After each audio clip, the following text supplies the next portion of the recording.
William Tyndale was killed because he was trying to make the Bible available for most people. There are people that have suffered, whether it's in the Christian world, Muslim world, whatever, because they try to make information available. So back in the day, people would only gain access to reading if they are probably anointed, maybe in the religious sector, or anointed by the king. They have access to books. And then they would have to read those books and then explain those books, the meaning of those books to other people. That was what was happening. And so the people that they explain the books to will then only take that. It's like you chewing meat. And then when you chew the meat to some point, you remove the meat, all right, and give to the next person to chew. And the argument is that the other person's teeth is not strong enough to chew the meat. So you have to kind of masticate the meat first, before you give it to the other person. You would agree with me that in the process of masticating, the process of chewing, you would have removed some of the sweetness and juice, some of the things from the meat. Let's say you took it from a pot of stew. So what you'll be giving to the person will not be the full stuff. That's how people were studying back in the day. Then what the first set of people read and tell to them, those people will now tell to the other people, the other person, maybe verbally. But then something happened. The printing press came. When the printing press came, it made it possible for people to just read, for books to be printed en masse. And then people would have access to books. So people were able to read directly. It solved one problem. It bridged the information gap. It closed it. So people could now read directly. That was a disruption of the system at the time. Fast forward from Europe to America and different parts of the world, the world has started expanding. So people were going to new worlds. They call it a new world. They needed people to work in plantations, to build houses.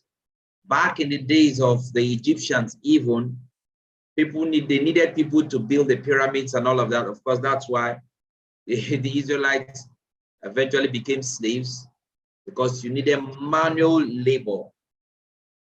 And along the line, after the New World was discovered, America and different parts of the world, what happened next?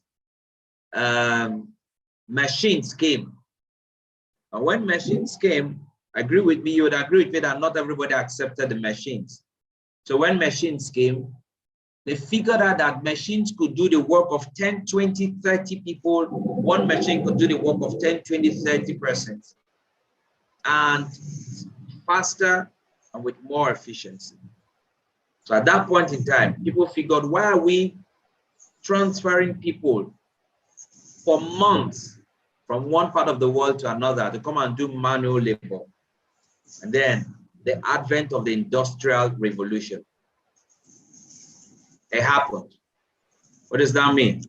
The world went mechanical. So we had the trains and locomotives here and there. It was a disruption. The world changed. What did that do? That closed the gap of slavery, colonization, slave trade, and then also closed the gap of manual labor. Today we still have manual labor, yes, but there's so much that we do. But we do a lot more with machines than we do with manual labor. I think so. I believe so. And back in the day, it wasn't so. So again, that changed the world. Then along the line, computers came. When computers came, typewriters, then computers came. Some people were still heady. They want to stick with the typewriters. Now, when the computers came again, they changed the world.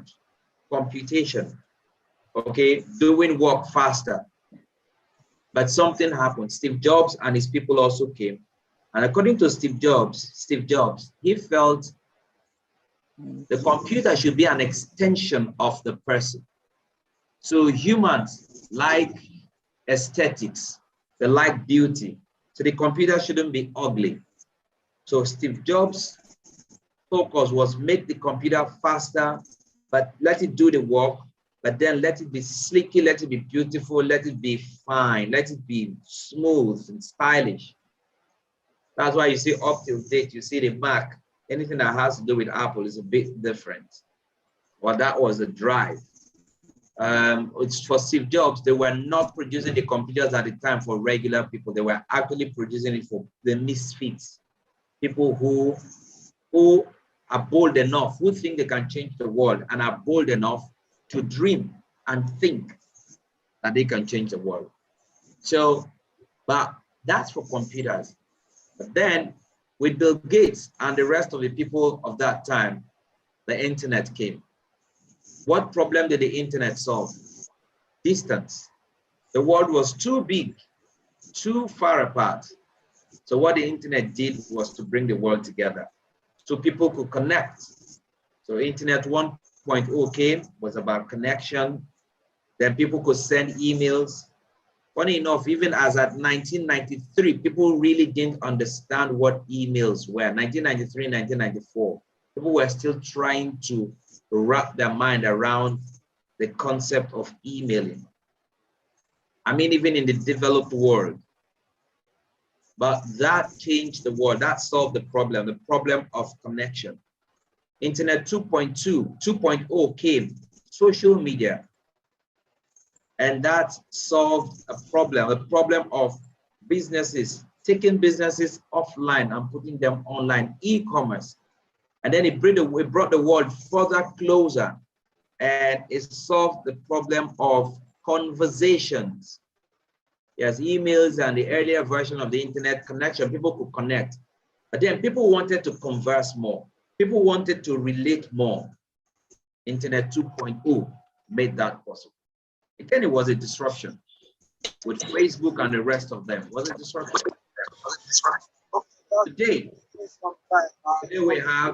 Today we have what we call Web 3.0, and that is built on the blockchain.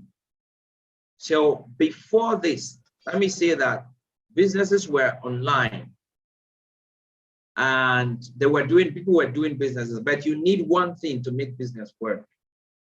What you need is trust. If you don't trust someone, you can't do business with the person, right? So you need trust. So there was a trust issue. For people to do business, they needed a third party.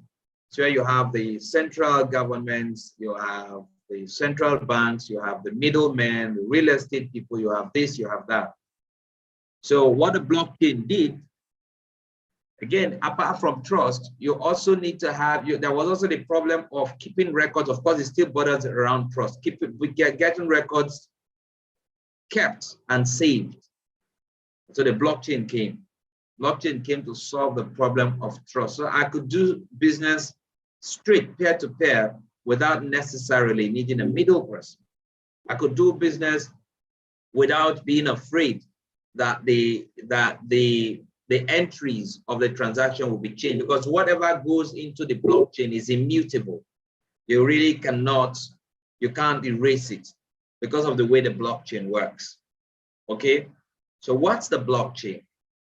Now, if you want to go and do business, if you walk into a place, those days when we're in school and you have a lecturer, please pay attention. And just to give us an overview, especially for those of us that are new, you have a lecturer. The lecturer says you must be in the class at so time.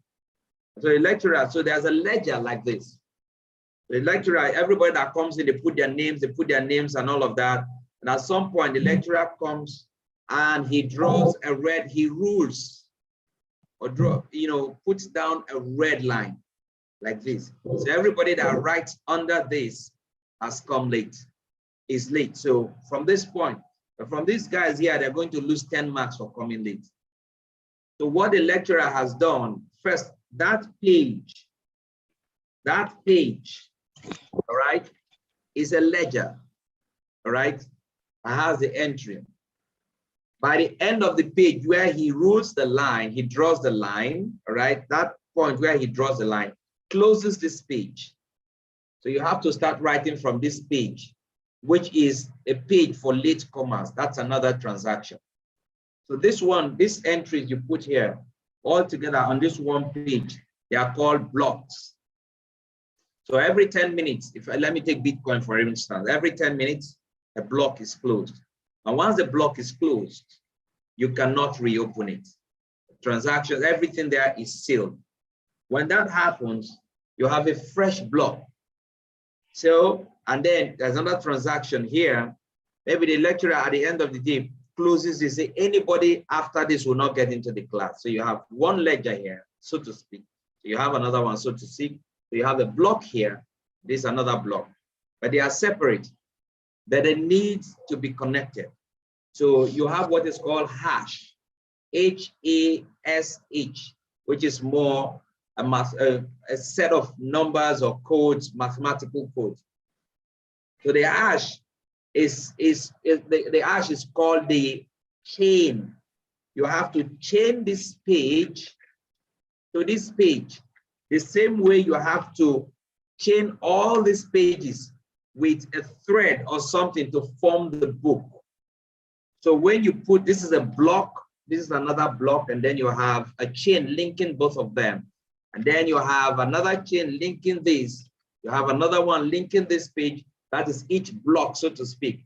It is a combination of the blocks and the chains that in a layman's form, we call the blockchain. So the technology, all right? So you put it just the things we do physically, they are now entered mathematically or electronically, but in a way that you cannot change it. The other special thing about the blockchain is this ledger at the end, this entire book register, at the end of the day, the lecturer goes home with it. The lecturer, somebody can bust into the lecturer's office. A student that is very notorious can get into a lecturer's office and completely tear these pages off. With that, the lecturer cannot tell who got into, who came early or who came late, because the register, the data is gone. But imagine, for instance, that the lecturer, the moment he leaves the class, he makes 1,000 copies of this record, and he gives the 1,000 copies to 1,000 different persons that are not connected. At that point in time, it will be difficult to destroy the records. That's how the blockchain is. Now, the records you have in your bank, the record you have in your school, the record you have wherever, many times they are just in one place. And we feel that it's secure. So if somebody, any bank could have 200 branches, but it's just one bank. So all you need to do is get into the main frame or the main database frame or whatever of the bank, and you have access to all the information you need. But with a blockchain, there is what it is called a distributed, it is not, so in this case, you have a central ledger all in the lecturer's office or in the bank or your school or your place of work. It's centralized. If you attack the center, you will destroy the record. But in this case now that the lecturer had done, they are just using the layman's language.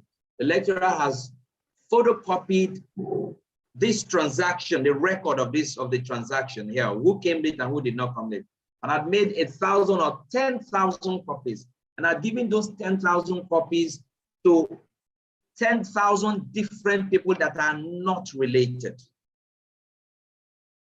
The truth is, you can't destroy the record again. It will be hard. You have to get all the 10,000 copies. But let me give you another complex situation, a more complex situation. He distributes the 10,000 copies and charges all the 10,000 persons, gives them money to make 10,000 copies each. 10,000 plus 10,000, each of them it will become 100,000 plus the first 10,000, 110,000 copies, and distributed to 110,000 people. You have to get all the copies together for you to say you have actually gotten or destroyed the record. Or better still, you have to possibly kidnap or arrest the lecturer and let him take you to the 10,000 persons that he gave it to. So you have to get to that point. But if you say it's just to bust into his office and destroy one record, you haven't destroyed the record. If you're following me, can I get a 222 in the comment section? 222 in the comment section. If you are following me, if this is making sense to you, and a layman's understanding of what the blockchain technology is making sense. Great stuff. So Blessing Ebuom says it's making sense to her. All right, it's making sense so that it won't be like I'm just chattering away. Though Chinyere says it's making sense. So in case you don't understand, thank you very much. Annie says it's making sense. So in case you do not understand how the blockchain technology works, there's a complex explanation. This is a very simplistic explanation. If somebody asks you, what is what is the blockchain technology? So in the first case, if it's in the lecturer's office, it is called a centralized ledger. So it's in one place you can, but the other case that I told you, it is now a distributed ledger. So now in the case of the blockchain technology, it's not like you have one person that now distributes it. The moment a transaction happens, it goes around the world to hundreds of thousands, if not millions, I don't know the exact, but it goes around to tons of computers. Those computers have this, so you cannot, the only way you do is to destroy or maybe infiltrate half of the computers in the, let's take Bitcoin, for instance, in the Bitcoin ecosystem, which is near to impossible. All right, so that's a difference. Now, if you take the bank, for instance, your transactions and the record of your transactions are housed by the bank. So if somebody, the government, or you commit a crime, or there's a reason, or you have a business transaction with someone and it goes to the authorities and they want to verify, what do? They write to your bank, or they go to your bank and we get this person's details of this person's transaction for the last 6 months, for the last 1 year. So if you've been with the bank for 20 years, they have every transaction you have made with the bank. So the bank is referred to as a node, N-O-D-E, a node. So these computers that house the transactions that you carry out or I carry out on a blockchain every day, they are called nodes, and there are tens of thousands, if not millions of them around. So you have, it's like that one transaction of, if I want to transfer 1 Bitcoin to you and I initiate the transfer, and then it is authenticated, and then it gets to you, you give me value and all of that. That one transaction is housed in tons of computers called nodes. That way, no one person can actually infiltrate the system and take that transaction out so that you deny that the transaction never happened. That's how powerful the blockchain technology is. How can countries use it? I'll take election, for instance. If the blockchain technology, entries in the blockchain technology are immutable, you cannot destroy them. You know, they are there for life. It means that the moment I cast my vote, or you cast your vote, or Mr. B casts his vote, it is there on the blockchain. So no manipulation. You see why governments and people in authority will try to kick against it. But tell you what, I was watching a documentary the other day, trying to explain how the blockchain technology is even used to fight crime in developed countries like the United States. So when you initiate a transaction, the transaction has to be verified by these nodes. And these people, that's computers, and the computers are actually owned by people. They are referred to as miners. What miners do is that transaction that you have initiated, it has to be plugged into the blockchain. Because one block is closed, a new transaction is coming to form another block. They have to fit it into the chain. And for you to fit it into the chain, you have to be able to answer a very complex mathematical question or a very complex mathematical problem. The fastest computer to provide the answer to that mathematical problem will be able to fit that your transaction, and it happens very fast, able to fit that transaction into the blockchain. And once that happens, the miner is rewarded with Bitcoin. Then the miner, if he likes, sells the Bitcoin goes to the exchange to sell the Bitcoin. So Bitcoin does not come to people because you are on Binance or you are on any of the exchanges. Bitcoin just comes to you straight. No, it's the miner. So Bitcoin is used as a reward. So it's like you created a gigantic mammoth system, and there's an incentive for people to protect the system, for people to validate, for people to make sure that the system works. And that incentive, in the case of Bitcoin, is Bitcoin. So if they ask you now, so the scheme of work of blockchain, where does Bitcoin come in? I just gave you an example. So Bitcoin is not blockchain technology. Bitcoin is a cryptocurrency.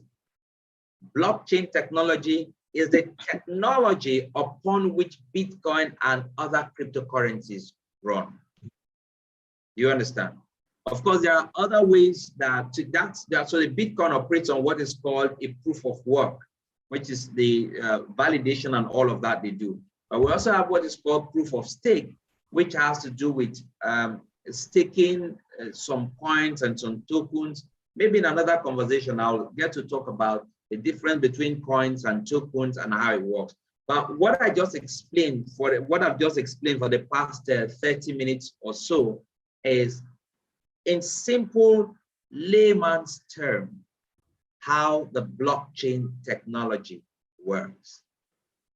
Why am I taking you through this route?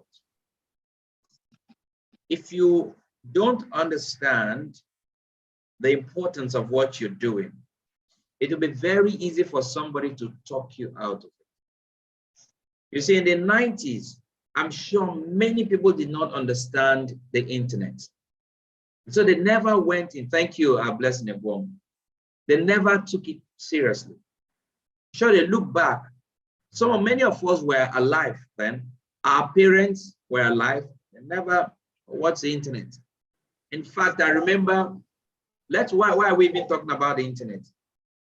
Cell phone here, when the advent of cell phones, when it became open, in 1999, right, 98, 99, I got my first cell phone in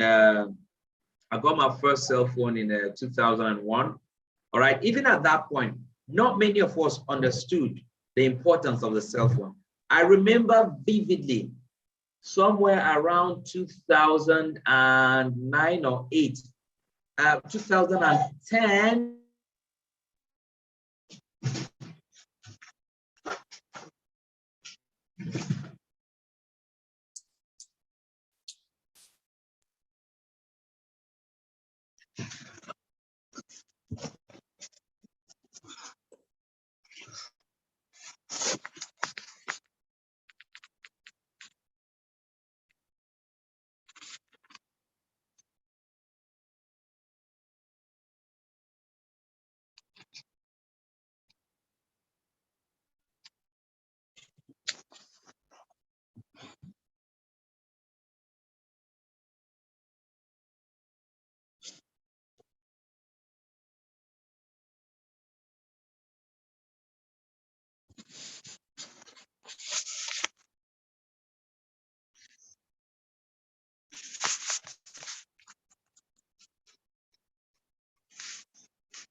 Okay, sorry. I lost my internet. I had to switch to another one. All right, so I was saying that I don't know where you lost me, but when my friend said, look, today you use a smartphone, you will never look at use a cell phone again. I said, forget that, you guys are just hyping. Then I went to Balende and bought BlackBerry Pearl, black one, that one that has a board. All right.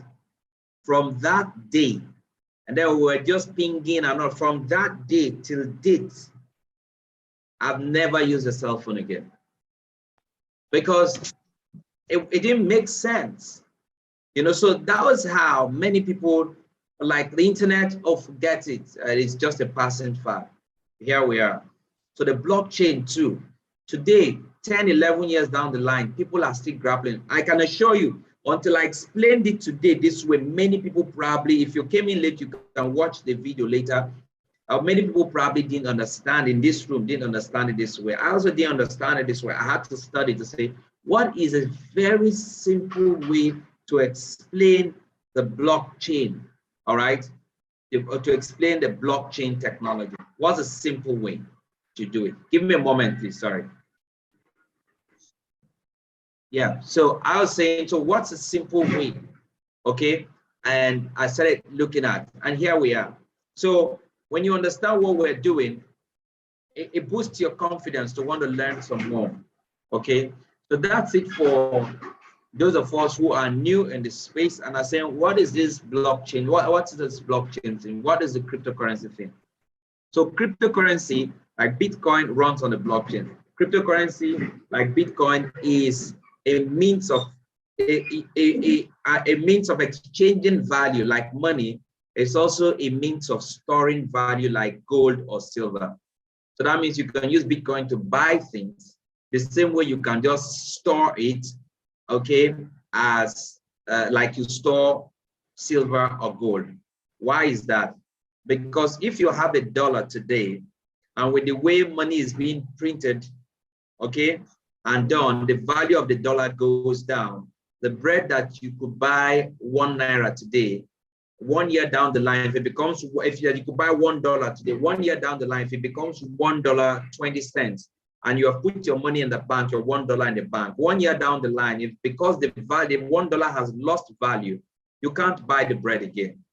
Because the money as we know it today has no finite, no ceiling. You can just keep printing money, and anything that you have a surplus of, the value will go down.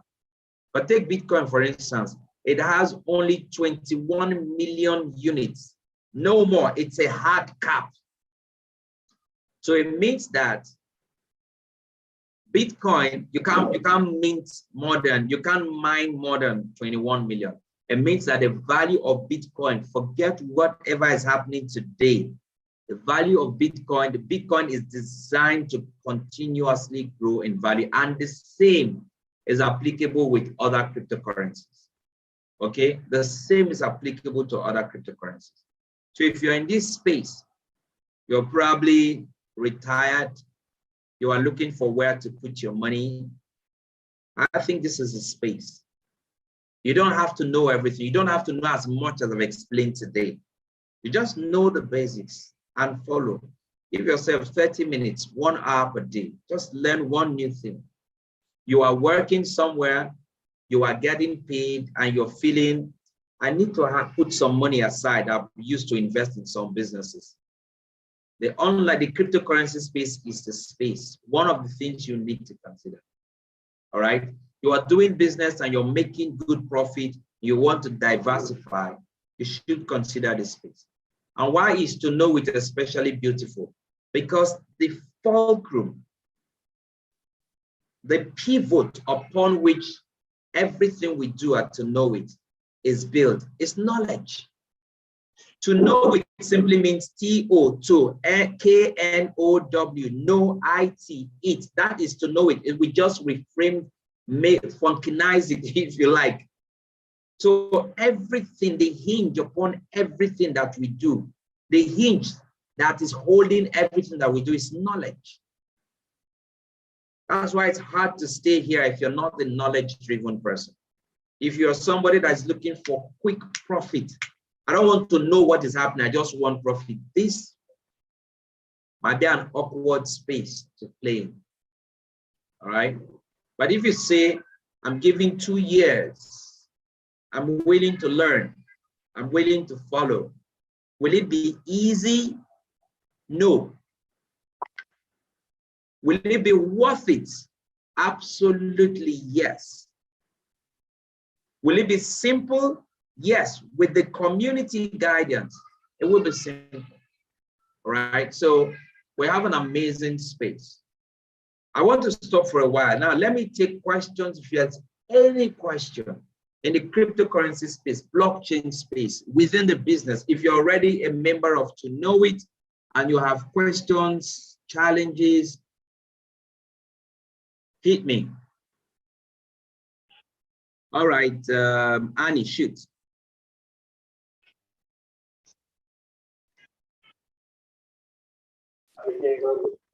Hello, good evening.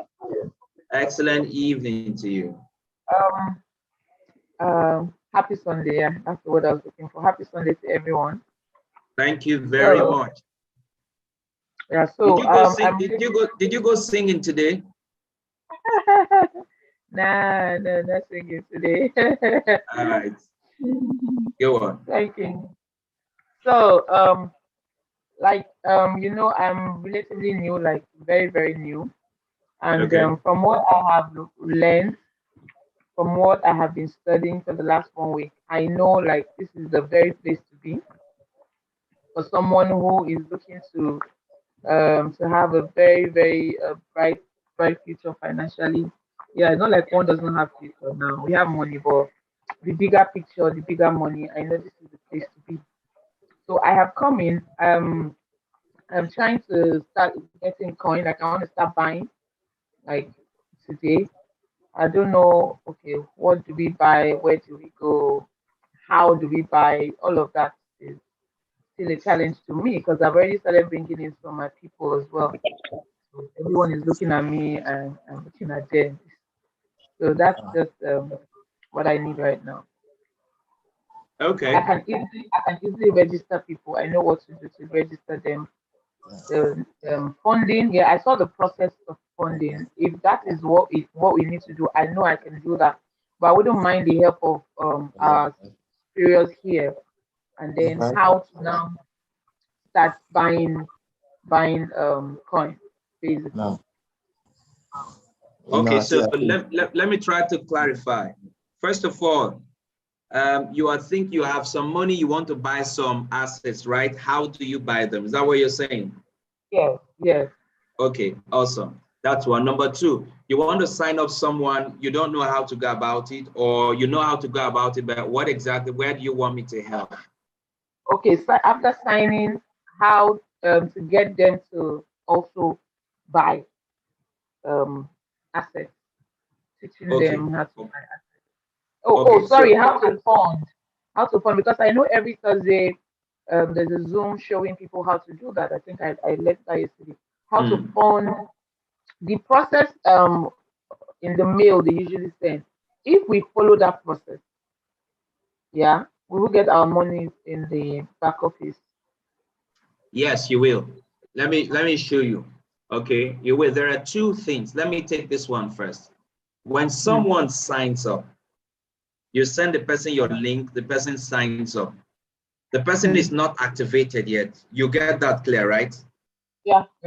Okay. For the person to get activated and real quick, especially now that there's an ongoing promo, the person needs to buy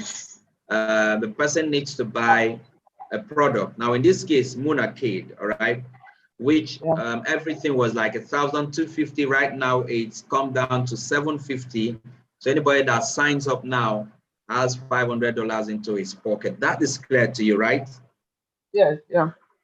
Okay, awesome. So what you do, first step is, it's like you want to buy something. Let me explain the process, the way it works, so it's clear to everyone. It's like you want to buy something, but you need to put money in that wallet where you want to buy something from. So that wallet is in the back office of To Know It. Now you need to go and collect money from, it could be Binance, it could be MetaMask, wherever and put it in there. Does that make sense to you? Yeah, yeah. All right, great. So basically, that's what you do to get the person in. So I'm just going to show you how it works. It's very simple. If you look at the mail, we did 14,000 things to this, like Yes, it's I know. plenty. I know it's not so much, yeah. It's like it's plenty. But let me just hang on. Let me show you that it's not that tough. Give me a moment. I want to practically do this. It won't take us 2 minutes, and we're good. Let me just show you that. Okay, and then I'm going to show you an easier, a relatively easier way. Let's see. Okay. Okay, so here is it. Let me share my screen. Okay. All right, please let's mute so that if we're not talking, so that okay, so that background interference will not. So this is it. So let's assume that this is the person that you probably want to sign up. Let's mute so that I won't get background interference, please. So are you with me, Anne? Yes, yes, I'm right here. All right. So first things first, anything that has to do with money, just have this, everybody just have it at the back of your mind. Anything that has to do with money, simply go to finance. Simple. Anything that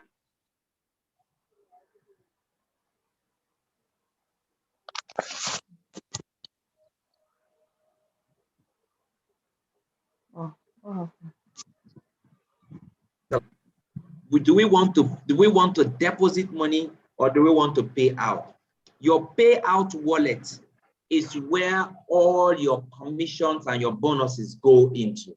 So you cannot put money in that wallet. That is a different bag. It's only the company that can put money there for you based on what you get. The deposit wallet is where you can put your own money. So what do you do here? The deposit wallet, what you do, you click on deposits. You see my cursor here. You click on this deposit wallet here. And then what you do here, what you then do is you, and then you come here. How much do you want to deposit? Let's assume that this person that is coming in, that you're doing this in the person's account. Yeah. Note, you are doing this because you want to put the money in the new person's account. So if you're going to do this for whoever you're bringing into the system, that means you have to ask for the person's login details. At least the person can give you temporary password to go in if you want to do it yourself for the person. So when you do this, or you teach the person. So when you do this, you come here and how much do we want to put in here? $750, right? Yes. All right, so we go $750. And then we, of course, what do you want to pay with Bitcoin or Litecoin? It only allows Litecoin. Litecoin is faster and the charges are better. So we use Litecoin. So once you do this, you click on deposits. All right. I don't know why this keeps going back. Okay, so what do? We go to finance. We go to deposit wallets. Right. So how much do we put? We put $750. That's what we want to pay. And then we click on deposit. So when you click on deposit, this coin payment is the payment partner that works with Tonowi. Tonowi does not accept payment. It's like you are running a business and you have a relationship with Paystack, or you have a relationship with Flutter Waves. Do you understand? Aha. So when people want to make payments for your services, once they click on whatever link, it opens the Flutter website or maybe the Paystack. That's what's happening here. So you come here, you then put your name. Let's say we put Anne. Let's say we put Manuel. All right. And then we put your email address. Let's say this is your email address. All right. You see here, the price here, if you take a look at my cursor on the right, I've highlighted it. The price has changed from $750 to $765. That means that This coin payment, they've added their own charges for this transaction, and the charge is $15 in this case. Does it make sense? Yeah. All right, great. So once you do that, then you come down here, you don't touch anything here. You come down here to where they say complete checkout. You click on this, click on complete checkout. There's an error. You have not selected a coin. Okay, where did I go wrong? Okay, so look at this point here. See where my cursor is on the right. All right. Yeah. If I put the cursor on it, it changes to green. I need to select Litecoin because I'm paying with, see here, they say choose coin. This is where I missed it. So you click on this, all right? And then I've highlighted it, it's turned green, then I go here. All right, complete checkout. No merchant set in the bottom. What does that mean? Okay, it's a good thing that I'm doing this live so you can see it. Let's see, let's refresh. Let's refresh and see. Oh, too bad. So while that is going on, can I ask? So if I have to get Litecoin in, I need to swap. Like if I have USDT or Bitcoin, I need to swap to get some Litecoin. That's it. You just simply sell. You know how to trade. Yes. Okay, so you just simply swap, your USDT for Litecoin. You want that? All right, that's all you need to do. Sorry? I said that amount of Litecoin. Yes, I wanted to get to that point so that I'll show you something that happened. Okay. So some people don't get to, when you get to the Litecoin point, there's a small charge, 0.001 Litecoin. You need to add it to whatever value is given to you here. So if, for instance, what you have here is 7 Litecoin, that is what has to come in here. I'm just giving you an example. Okay. And when you do that, if you get to Binance and they say the transfer charge is 0.01 Litecoin, it means that you also have to add that 0.01 to the 7 Litecoin, because Binance is going to take that one as charges. What has to hit this platform has to be exact 7 Litecoin. If it is less, you will not be able to carry out the transaction. It's like you want to buy something and you have to use, you want to do a transfer from a particular account of yours, but you have money in another account. This transfer, with the money you want to transfer is 10,000 naira. What you need to transfer from this account to this account, no matter what, the minimum that should hit this account should be 10,000 naira. Otherwise, you won't be able to carry out this transaction. Do you understand what that means? Yeah. I get it. All right. So basically, I hope everybody understands it. Let me see. So if the amount of Litecoin I send here is over what is required, will the system just take what they need and leave? Yes. The system will just take that, and the rest will remain in your deposit wallet. Okay, that's fine. Yeah, system will take it to remain in your deposit. So look at what I've done. I have removed, my name was here, right? I've removed my name. I think that's the challenge. This place is supposed to be empty. Okay. This is, they say, pay with FIO request. It is optional. We're not using it. So let me now, let me click. Not sure why this is happening. So much unset in the button. Can we just mute? Where is this coming from? Mute everyone. All right. So basically, I want to click that. I don't know if this is network issue, but I want to show you an alternative.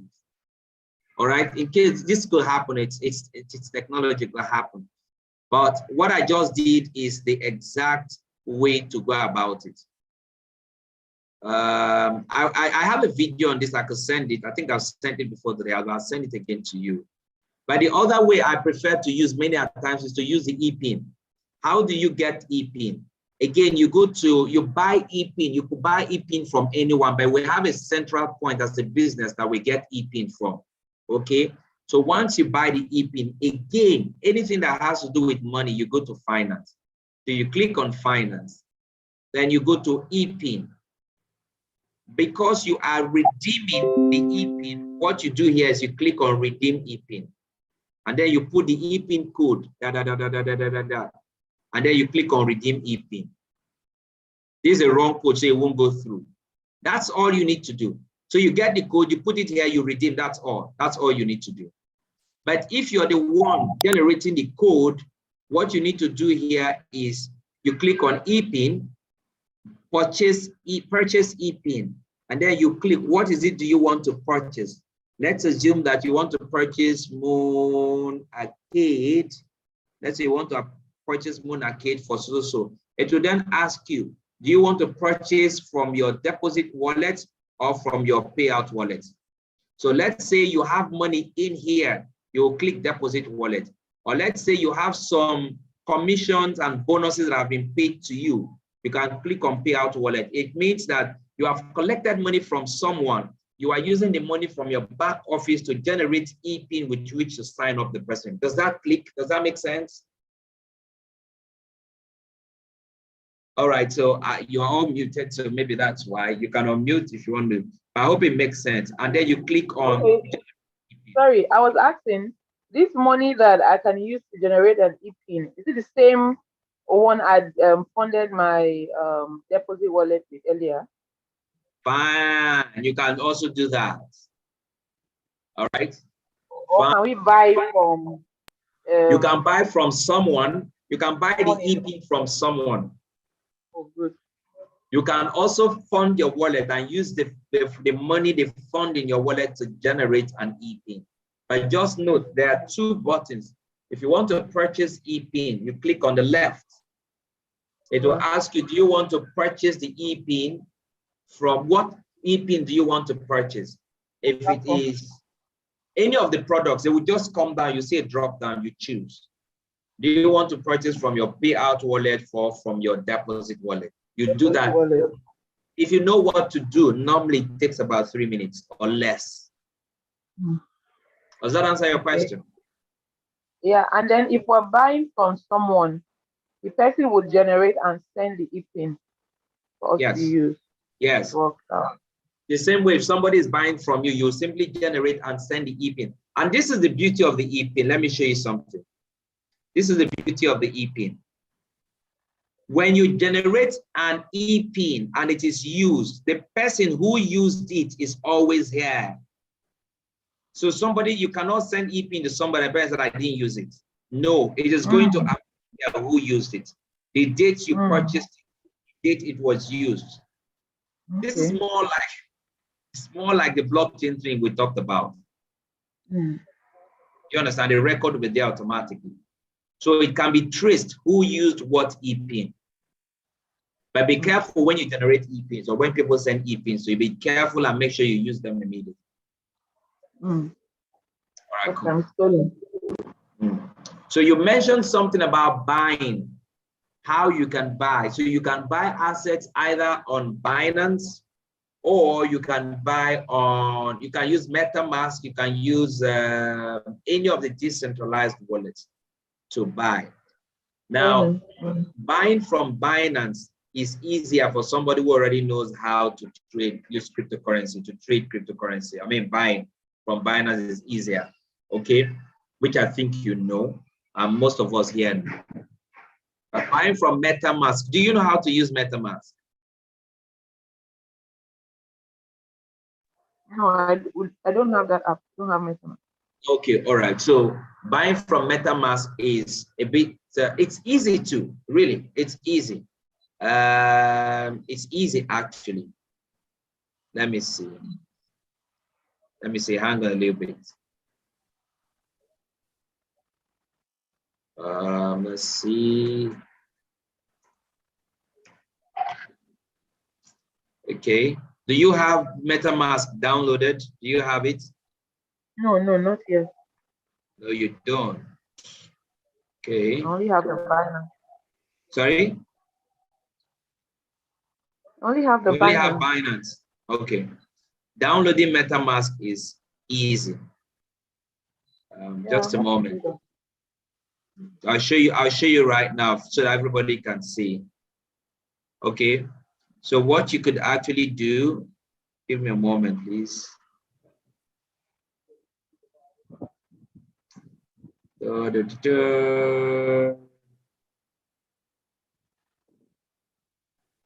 Okay.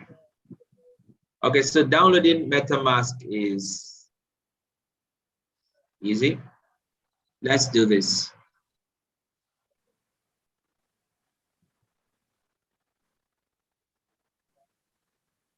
Okay, so let's assume this is it. So all you need to do if you want to download is go to Google and go to Google and maybe you just say MetaMask extension for Chrome. I prefer anytime to use Chrome. All right, you click on this, you probably click on this one here, and then it will ask you to add. This is telling me to remove it from Chrome because I already have it installed. Otherwise, it's going to, what you're going to see here is install. All you need to do is click. And that's it. Once you click, please pay attention to what I want to share with you. Once you click and the MetaMask box opens, it will ask you to save your seed phrase. The seed phrase is a 12-word phrase. Okay. Please, and please, do not save it in your email.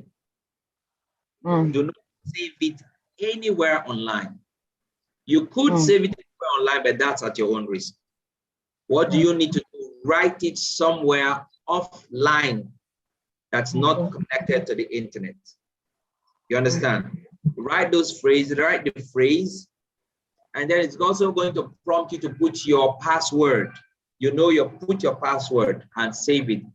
If anything happens and you lose your computer or you lose your laptop and you get a new one, with the seed phrase, you can get everything you have in the wallet back.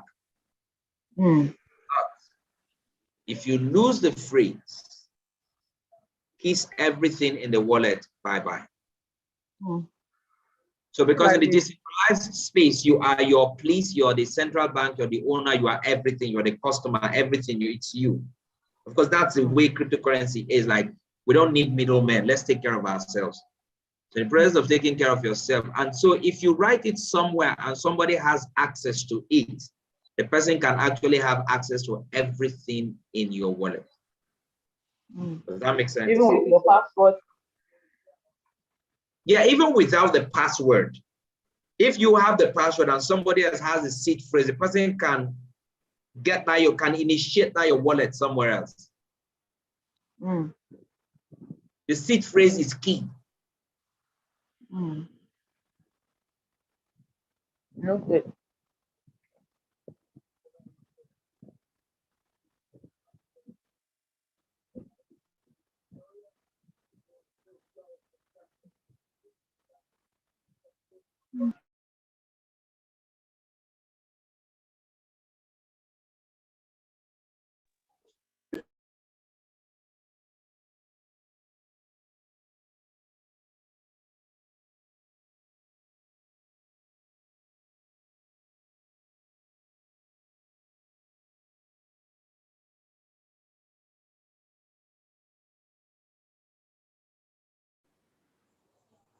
Okay, I was saying that, and when you have your seed phrases written down, please double check that it is correct.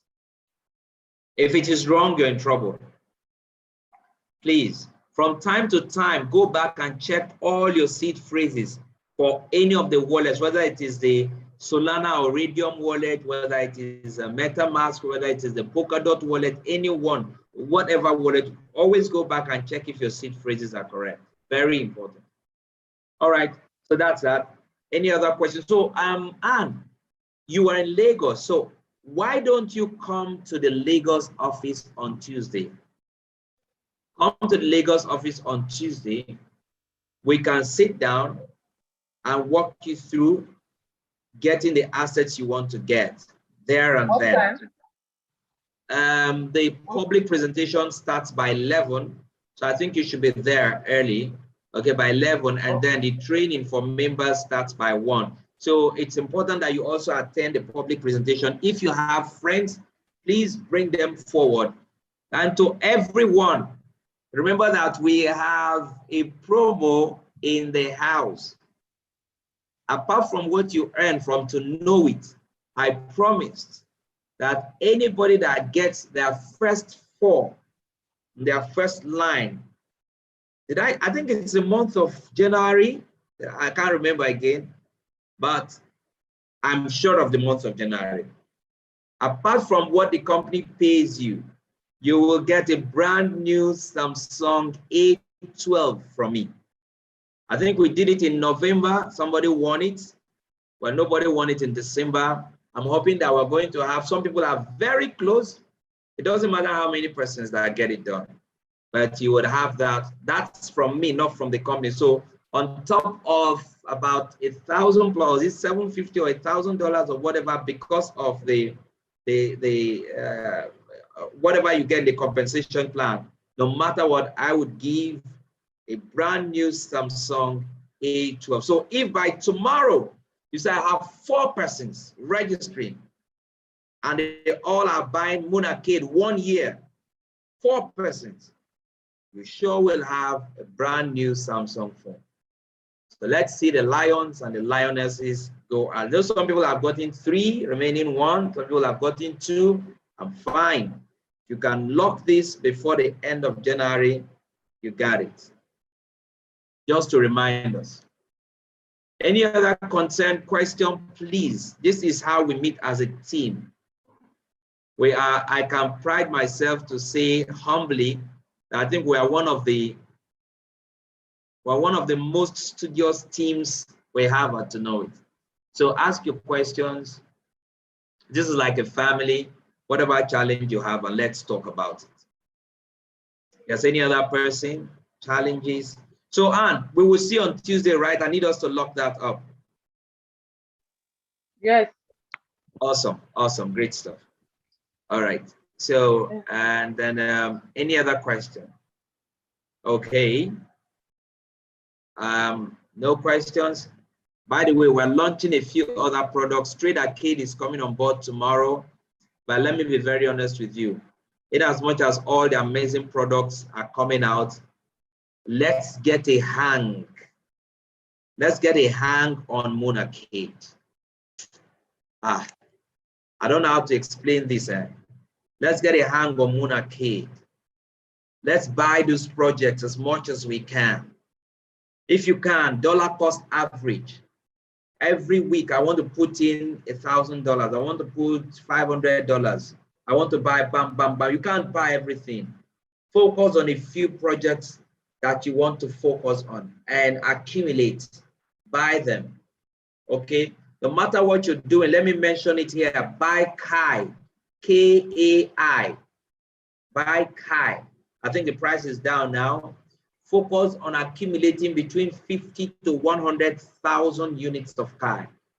But what one of our analysts said, that if you have Kai, what's about $4,000, give and take, say like 100,000 units of Kai, and you keep it for about 2 to 3 years, that's approximately $4,000 or $5,000 would grow up to $28 million. My friends, if $400 or $500, if $4,000 or $5,000 even gives you $10 million in 3 years, that's a lot of money. Do you agree with me? That's a lot of money considering from 5,000 to 10 million. So accumulate Kai, K-A-I, you can write it down. Accumulate Luna. Luna is doing a lot of things now in the background. Accumulate Polkadot. Everything I'm sharing with you now, none of them constitutes financial advice. Understand that? None of them. So do your own due diligence and make sure that you take advantage of what I'm saying. Any other question? All right, folks, if there is none, please, every Tuesday Thursday, and Saturdays. We are in our various offices in Lagos, Port Harcourt, on